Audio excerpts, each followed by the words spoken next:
Mesdames, Messieurs, peuple congolais, être citoyen, c'est être informé. Et pourquoi? Parce que l'ignorance est la pire des souffrances. Le savoir et la connaissance vous libèrent. Alors, pourquoi le dictateur Denis Sassou Nguesso a-t-il fait la demande d'accorder l'asile politique au dictateur déchu de la Guinée-Conakry, et notamment Alpha Condé? C'est pour trois raisons. La première raison est d'ordre marketing. C'est une opération de communication politique. Sassou Nguesso veut se faire voir. C'est un malade. C'est un malade mental. Il lui manque plusieurs pièces dans son cerveau. Un pervers narcissique. Hein? Il lui manque beaucoup de pièces dans son cerveau. Son cerveau ne va pas, hein? Ça va pas. Ça va pas dans sa tête. Ça va pas dans sa tête. Donc il veut se faire voir. Et contre les intérêts même d'Alpha Condé. Et pourquoi? Parce qu'il sait bien que la cause pour laquelle Alpha Condé est en train de s'entêter, il ne veut pas signer sa démission, et il risque d'aller en prison. Donc il sait que sa cause est perdue, mais il veut se faire voir. Ça veut simplement se faire voir, et quand on parle de lui. Vous voyez ça? Il y a des pervers comme ça. Et donc c'est contre les intérêts des Guinéens, et ça peut menacer aussi le nouveau régime. Hein. Mais n'oublions pas aussi, c'est contre nous, peuple congolais. Parce que pour un Guinéen de commun de Montel, il va croire que les Congos les emmerdent, quoi. Comprenez ça? Sassou Nguesso a plein de prisonniers politiques dans son pays. Et qu'il est en train de les éliminer un à un. Mais sur quel droit et devoir il peut devenir un homme bien? Certainement pas. Quelqu'un qui a un capital d'essai de plus de 1 million de morts, il a surendetté pour rien un pays qu'il a ruiné et détruit et qui se bat pour chercher à échapper à la rançon de la gloire, c'est-à-dire l'humiliation, et au pire des cas, la rançon de ses crimes, c'est-à-dire la justice quelle qu'elle soit. Vous avez tout compris. Donc il s'agit là d'une opération de communication, simplement, de marketing politique, antidémocratique d'ailleurs, antisocial et même criminogène. Donc vous avez tout compris, mesdames, messieurs, peuple congolais. La deuxième raison pour laquelle euh, le dictateur 5 étoiles, Denis Sassou Nguesso, fait la demande d'accorder l'asile politique au dictateur déchu de la Guinée-Conakry et notamment Alpha Condé. Et cette raison est financière. Vous savez que Alpha Condé n'a pas construit chez lui, hein, il n'a même pas de compte bancaire chez lui. Mais il a des magots par-ci par-là. Il a planqué du magot par-ci par-là. Sa fortune actuellement avoisine autour de... C'est plus bas que Sassou Nguesso, bien entendu. Mais sa fortune quand même avoisine autour de 500 millions de dollars.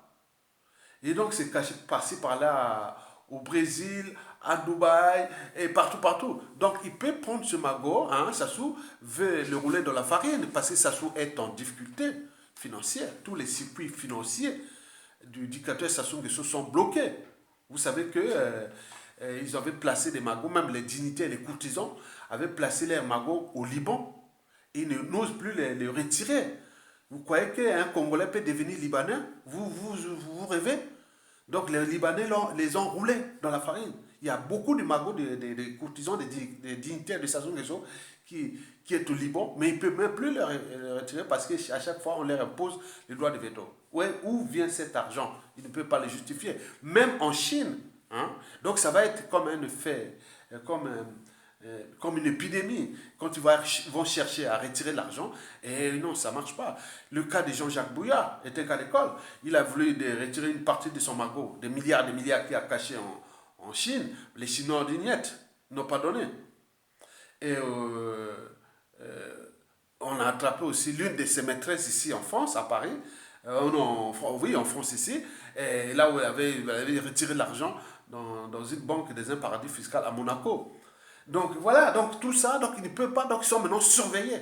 Mais or, Alpha Condé, bon, il peut en profiter de lui et de le prendre. Donc il invite quelqu'un, c'est comme quelqu'un qui invite quelqu'un qui a un peu de l'argent, vient chez lui et il est en train de dépouiller. Il veut les dépouiller.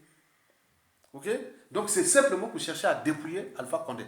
Parce que Sassou Nguesso n'a plus rien à faire avec Alpha Condé. Il s'en fout complètement. Il s'en fout. Il n'a pas d'amis Sassou. Là, c'est seulement pour l'emmerder. Dis non, viens, voilà. pour se faire une place au soleil. Ça veut dire ça. Donc là, sur le plan financier, donc il veut les dépouiller. Simplement. Pour que lui puisse financer la conservation de sa tyrannie. Point barre. Vous avez compris? Donc la première raison est l'opération de communication. La deuxième est financière. Donc ils cherchent à prendre, oui, tu as l'argent. Ils savent bien. Ils vont mettre tous les circuits pour chercher à faire l'argent. La troisième et la dernière raison est diplomatique. Sassou veut emmerder le nouveau pouvoir en Guinée. Il veut être dans les formes de nuisances. Vous savez que Sassou, historiquement, nous l'avions dit que Sassou, c'est du lourd dictateur qui est en Afrique. Que tout régime tyrannique, tout nouveau régime qui vient en Afrique, il doit mettre tous les moyens pour collaborer avec les Congolais pour qu'on puisse mettre Sassou Nguesso hors d'état de nuire. C'est un pompier pyromane. Là où il y a la merde en Afrique, il y va. Il a foutu le bazar en Centrafrique. Si la prison Touadéra n'avait pas pris conscience d'aller voir les Russes pour les protéger, ça serait encore le bazar en Centrafrique. Et dernièrement, avant-hier, il venait de faire un sommet en Angola sur les Centrafrique. Mais pourquoi faire? Il y a quoi? Parce que lui, c'est un pompier pyromane. Il est au service de la France-Afrique à un moment donné, mais la France-Afrique, aujourd'hui, est en perte d'influence, mais lui aussi, il est fini. Donc là, il cherche à corrompre l'Union africaine parce qu'il y a Félix Tshisekedi qui est encore le président en exercice de l'Union africaine jusqu'à la fin de l'année. Donc il y a eu peut-être intervention pour qu'il puisse presser Félix Tshisekedi pour qu'il lui donne une mission, que Sassou, maintenant il est le représentant de l'Union africaine, haut représentant de l'Union africaine en Guinée pour la cause guinéenne. Donc c'est pour nuire le nouveau régime, pour nuire les Guinéens. C'est ça sa mission. Donc là, la mission là qui veut les recevoir, Alpha Condé, c'est dans le cadre diplomatique, quand il sera là-bas, dans ce palais là-bas au Yo, qu'est-ce qu'il va faire? Il va dire, bon, ben, écoutez, maintenant j'ai la mission, maintenant je vais pour sortir sous l'opinion internationale, sur la communauté internationale, se faire encore un rôle important, et ça. Donc Sassou a été au Mali, et a fait le truc comment on appelle, il a voulu tenter sur le Mali, il a fait sur la Côte d'Ivoire, il a fait aussi sur la Libye, la Libye là, il est là, il parle de la Libye, qu'il est le haut conseil et haut représentant de la paix en Libye. Quelqu'un qui a ruiné son pays, qui l'a détruit, il a damné l'âme d'un peuple par la terreur, la violence, les assassinats, il est là avec des prisonniers politiques où il y a une énergie potentielle dans ce pays qui risque de péter. Sassou Nguesso, son clan, il risque d'être attrapé comme ça. Donc, vous voyez, en Afrique, attends, Sassou, c'est du lourd. Sassou, c'est du lourd du crime. Et donc, il se fait à l'international, il est important. Quelqu'un qui essaie de tuer sa population, le tirer vers le bas. Et là, il va jouer des rôles de quoi? Vous imaginez que Sassou vient aider les Alpha Condé, les Guinéens? Non, il est là dans son rôle de pompier pyromane. Et donc, vous avez tout compris. Et auparavant, ça s'est passé par la corruption. Mais là, il n'a plus assez de pécule. Il n'a plus assez d'argent. Or, cet argent qui lui reste, c'est la priorité pour lui, c'est la conservation de sa tyrannie. La conservation de son pouvoir.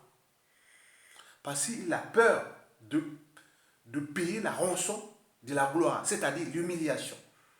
Et deuxièmement, la rançon de ses crimes, c'est-à-dire la justice quelle qu'elle soit. Et il peut terminer. Sassou est à 2 pas, à tout instant, peut finir sa tyrannie comme le fut le cas de Ceausescu, de Samuel Ndo, il y a tout.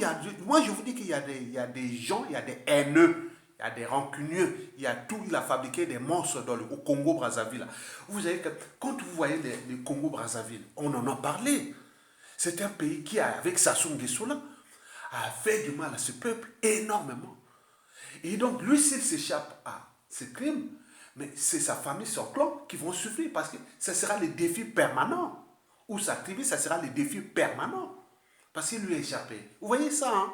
Ah oui, bon, c'était la faute de Sassou. Bon, il est parti, il n'est plus là. Maintenant, qu'est-ce qu'il fait? Les enfants, petits-enfants, autres. J'ai dit que celui qui blesse quelqu'un oublie toujours très vite. Mais celui qui porte les cicatrices n'oublie jamais. C'est un proverbe africain. Celui qui blesse quelqu'un oublie toujours très vite. Mais celui qui porte les cicatrices n'oublie jamais. Donc Sassou Nguesso a presque 5 millions le clan a 5 millions de bourreaux. Moi, d'autres, chacun de nous était bourreau. Moi, on m'a privé des passeports de mon pays. Moi, je suis aussi un bourreau du point de vue diplomatique, administratif, ou demain, multiplier ce nombre-là. Mais les gens qui les ont tués, et autres, demain seront des consuls, des ambassadeurs, des ministres, des magistrats, tout est là. Des gens là, ils n'échapperont pas. Le clan Sassou Nguesso que vous voyez là. Alpha Condé va venir au Congo-Brazzaville, aller dans les palais d'Oyo là-bas, où tout est maintenant problématique. Il risque d'être chassé. Beaucoup vont fuir à la nage, traverser le fleuve Congo, et d'autres traverser les frontières du Gabon, du Cameroun, les courir et devenir des exilés et des apatrides.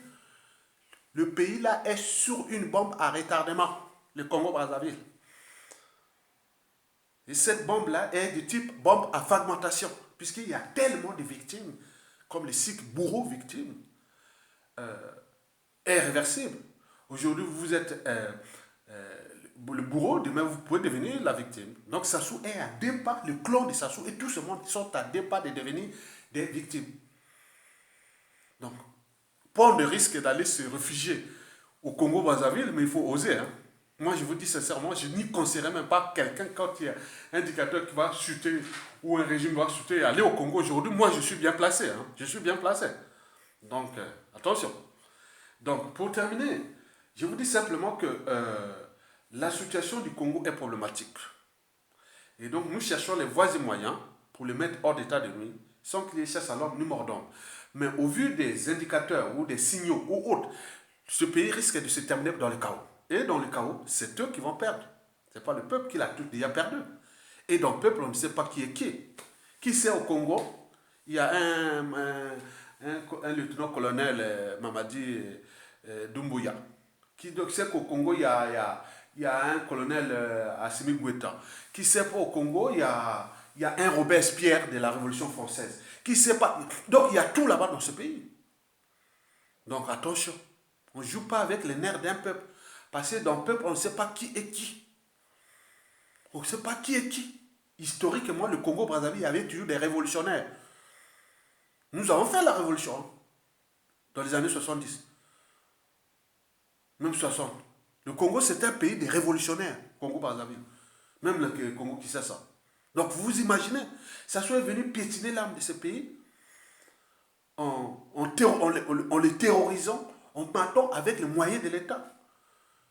Mais les moyens-là, c'est de se retourner contre eux. Et là, la peur aura changé de camp. Et ce qui devait arriver, ça va arriver. Vous avez tout compris. Merci beaucoup pour liker et partager cette vidéo. Donc, conseillez aux Guinéens et au nouveau pouvoir qu'on est avec vous. On est avec vous.